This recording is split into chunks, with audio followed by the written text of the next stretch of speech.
లోపల ఉన్న వాళ్ళందరూ చేయలేదండి దయచేసి. జై కాంగ్రెస్. ధన్యవాదాలు సోదరులారా. ఈ రోజు మనకు పెద్దలు మహేష్ అన్న అలాగే మీనాక్షి నటరాజన్ రావడం చాలా అదృష్టం. అన్నగారు ఫోన్ చేశాడు.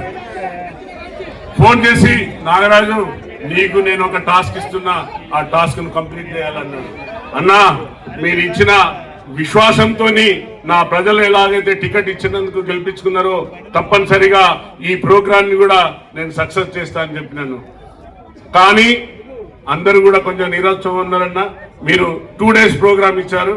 రేపు మనకు యాక్చువల్గా శ్రమదానం, టెంపుల్ దర్శనం, అలాగే మా కార్యకర్తలందరితో టిఫిన్ చేసి వారితో ముచ్చటిస్తారనుకున్నాం. కానీ మీకు అనివార్య కారణం వల్ల మీకు పైనుండి ఆదేశాలు బీహార్ వెళ్ళడానికి కార్యక్రమం వచ్చింది కాబట్టి మీరు రేపటి ప్రోగ్రాం పోస్ట్పోన్ చేసారు.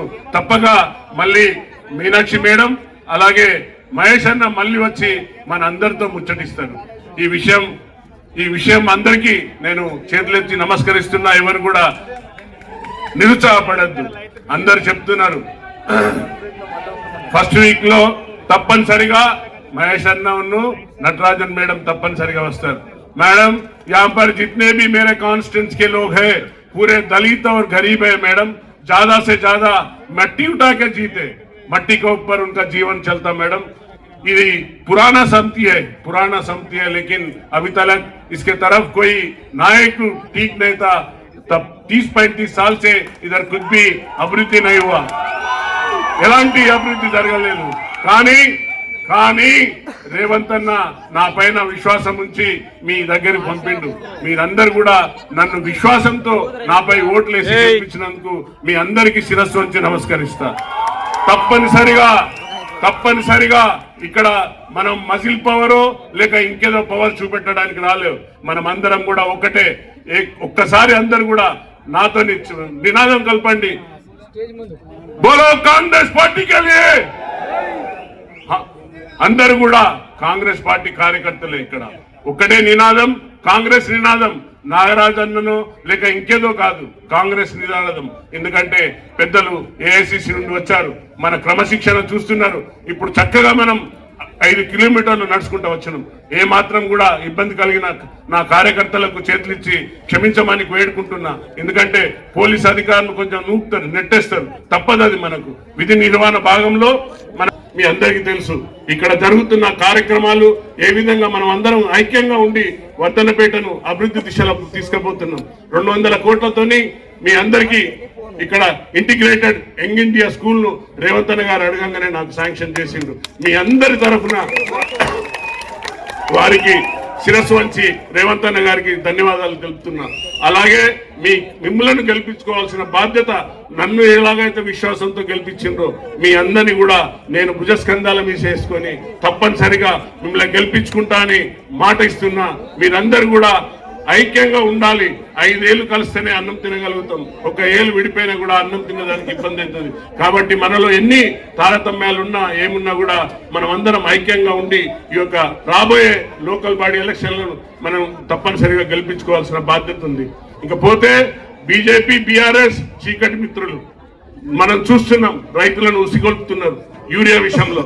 అక్కడనేమో మాది పొరపాటు అయిందంటున్నాడు కిషన్ రెడ్డి, తర్వాత అలాగే బండి సంజయ్, రఘునందన్ రావు అందరూ కూడా మాలో పొరపాటు అయింది, మేము సరిగా అంచనా వేసుకోలేదు, సింధూర్ యుద్ధం వల్ల యూరియా చైనా నుండి మిగతా కంట్రీల నుండి దిగుబడి చేసుకోలేకపోయినామంటే ఇక్కడనేమో మన రైతులను తప్పుదో పట్టించే విధంగా వారిని ఎగేస్తూ పెద్దగా బీఆర్ఎస్ వాళ్ళు కాంగ్రెస్ వచ్చింది, రైతులకు కష్టాలు వచ్చినాయని మన పార్టీని బదనం చేస్తున్నారు। కాబట్టి సోదరులారా, మీరు ఎట్టి పరిస్థితుల్లో ఈ మాయమాటలకు మీరు లోన్ కావద్దని, మీరు ఎట్టి పరిస్థితుల్లో మన పార్టీ కాంగ్రెస్ పార్టీ అంటేనే రైతుల పక్షపాతి, రైతులను కాపాడుకునే పార్టీ। అలాగే బీజేపీ ఓట్ చోరీతోని ఈ రోజు రాహుల్ గాంధీ గారు సుమారు 1.5 గంటన్నర మనకు వారు క్లియర్ గా మనకు ఏ విధంగా ఓటు దొంగతనం చేసిండ్రు అనేది చెప్పారు। మనం ఇన్ని రోజులు మిషనరీలో తప్పునా అనుకున్నాం, మిషనరీలో కాదు, ఈవీఎంలో తప్పు కాదు, దొంగలు బీజేపీ దొంగలు ఓట్లను ఉన్నకాడ లేని కాడ ఒక ఇంట్లో 40 ఓట్లుగా సృష్టించి ఈ రోజు మన ప్రభుత్వాన్ని మనం రాహుల్ గాంధీ గారిని ప్రధానమంత్రి కాకుండా చేసిన పార్టీ బీజేపీ పార్టీ। కాబట్టి మతతత్వ పార్టీని మన పొలిమేరలకు కూడా రానియకుండా చూడవలసిన బాధ్యత ప్రతి కార్యకర్తకు ఉంది. మనం ఇన్ని సంక్షేమ పథకాలు చేసుకుంటూ పోతుంటే కదా మన బీఆర్ఎస్ నాయకులు టిల్లుగాడు ఎంతసేపు మన ముఖ్యమంత్రి గారిని అవగౌరవపరిచినట్టుగా మాట్లాడుతున్నారు. కాబట్టి ఖబర్దార్ బిడ్డ, ఇంకోసారి మా ముఖ్యమంత్రి గారు కానీ మా నాయకులను కానీ మీరు కించపించినట్టు మాట్లాడితే తరిమి కొడతామని ఈ అందరి ముందు హెచ్చరిస్తున్నాం ఈ మీడియా ద్వారా. కాబట్టి సోదరులారా, దేశాన్ని తెలంగాణలో మనం ఏదైతే కొట్లాడినామో, దేనికైతే తెలంగాణ సాధించుకున్నామో, కల్వకుంట్ల కుటుంబం ఒక్కతే బాగుపడ్డది.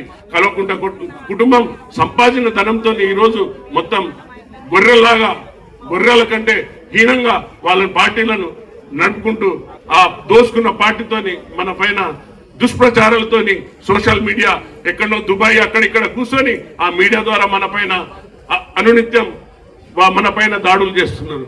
కాబట్టి దయచేసి ఈ యొక్క అవకాశం వచ్చింది మనకు, సుదీర్ఘ అవకాశం. ఎన్నో రోజుల నుండి, గత 10 ఏళ్ల నుండి మీరు నాయకులు లేక గ్రామాలలో ఇబ్బంది పడుకుంటూ కేసుల పాలవుతూ ఈ రోజు మనకు సమయం, నాయకుడు లేక ఇన్ని రోజులు మీరు ఎదురు చూసిండ్రు. ఇప్పుడు ఒక మంచి నాయకత్వం వచ్చింది, ఒక లీడర్ వచ్చిండు. బాస్ కాదు రేవంత్ అన్న అంటే is a leader, is not a boss. Boss ఎప్పుడు ఫామ్ హౌస్ లో పంటాడు, లీడర్ ప్రజలలో ఉంటాడు. రేవంత్ అన్న మన ప్రజల్లో మనిషి.